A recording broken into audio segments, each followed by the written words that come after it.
today I'm doing a review on a series called Arcadia Bell series by Jenn Bennet. And there are 2 books in this series so far, and there's a short story, kind of like a 2.5 book out in December, and the 3rd novel will be out in 2013 sometime. So I read these books and I didn't really have a clue whether it was going to be good or bad. Like, I didn't really hear any opinions on it, but I was really hoping it was going to be great, and thankfully my hoping paid off because it really was great. I love these books. Oh yeah, the author is contracted to make 5 books in this series, so I mean that's positive. It's about a girl called Arcadia Bell, and she goes as Katie as well.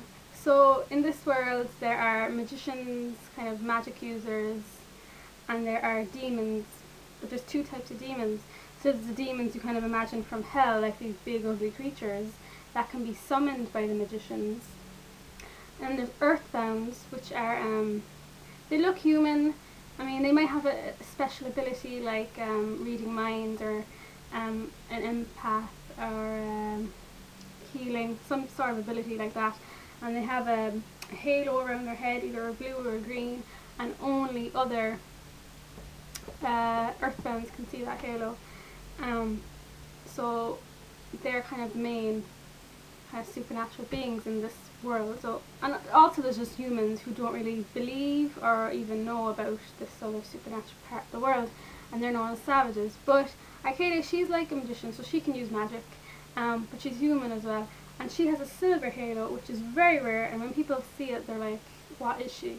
But anyway, she's about 24th at the beginning of the series, and her parents are on the run because they are fugitives. They're wanted for murdering these people years ago, about 7 years ago, and Arcadia went on the run with them, and for the last few years she's been on her own, and her parents have been in another part of the world. And at the beginning of the series then, her parents are seen again and the hunt is back on, and then she has to find a way to prove that they're innocent, that they're wrongly accused, they shouldn't be fugitives. And she meets an earthbound demon called Lon, and he kind of helps her along the way.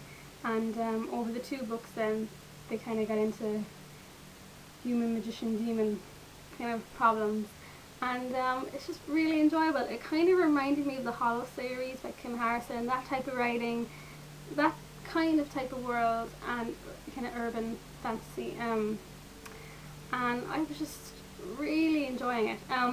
I do think the first book was a little bit better, just because the second book, like, I was reading it along and I was like, oh, this is just because of the first one, but the ending turned out a little bit different than how I wanted it to. But I mean, overall it's a really good series. I said this before, sometimes the character relationships in a series can make a series for me. They can be the best thing, and I can definitely say that with this series. They're just the nicest relationships formed. I'm not just talking about like a love relationship, there's a different one as well in there that I've never really read about before, and yeah, I just have to say it's really excellent, and I hope you check it out, and I definitely recommend it. So that's my spoiler-free review. Okay, now I'm going to do a spoiler review on the series, and if you haven't read the books before, I suggest you switch off now. Okay, so the relationships I was talking about that I love was obviously Katie and Lon. They were just, I've never read a relationship as well where there was such a big age difference. Like, usually love interests in a book are always kind of around the same age, but yeah, so she's 25, he's 42, and as the author said in she kind of posted on some blog, like, no, he's not going through a midlife crisis, and no, she's not a gold digger, they're just people who fell in love and who happen to be aged that way. The author also mentioned that they're not really at the I love you stage in the second book, and they never actually say I love you, but they're so committed and devoted to each other, and they act as if they're in love. So I just thought maybe they are, but they just never said it. I don't know, like, they seem pretty serious to me, so you'll see how it goes in the next book. And the relationship that I was really surprised by and loved was between Katie and Jupe. That was just the sweetest thing ever. Jupe, I never really read a character like him before, like exactly like him. He's just like a maniac, like, just a really funny, hyper 13-year-old, and yeah, sometimes he just come up with some hilarious stuff. and him and Katie have this just really nice friendship, and oh, the second book it just got even better. Yeah, I can't wait to see how they are in the next book. And see where he got the tattoo, that was really cute. Yeah, so they're turning out to be a really, really nice family. I felt so bad for Katie at the end of the first book, what her parents did to her. Oh my god, like that was just pure evil. Like after a while I was like, oh my god, they're just treating her like this prized possession. And then when they tied her to the stake and tried to kill her, I was like, yes, it's gone past that now. Yeah, so the author kind of hinted at the fact that they could return her parents, because we don't really see them die. They're in hell somewhere. So that could happen. When I originally discovered the series, from the description I inferred that her parents were guilty and she's kind of like ashamed of her parents, but she still loves her parents, that type of way. And I was kind of disappointed then that it turned out like she thought they were innocent. But then in the end they actually were guilty, so I guess I got half of what I wanted.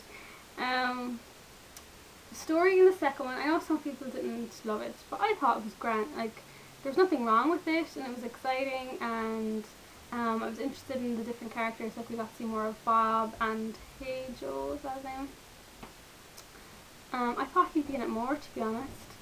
The only thing I'm worried about in this series is that you can kind of tell a pattern. There's always this vulnerable character who in every single book is always the one in trouble and getting kidnapped and having to be rescued. I don't mind if it's the main character who's always the one to be rescued. For some reason I don't mind that. It's when it's a certain character, and like in the Soul Screamers it's always Emma. In the Rain Benares series it's always Paris. Like in this series I have a feeling is Duke going to be kidnapped in every single book. I just hope not, because that would turn me off.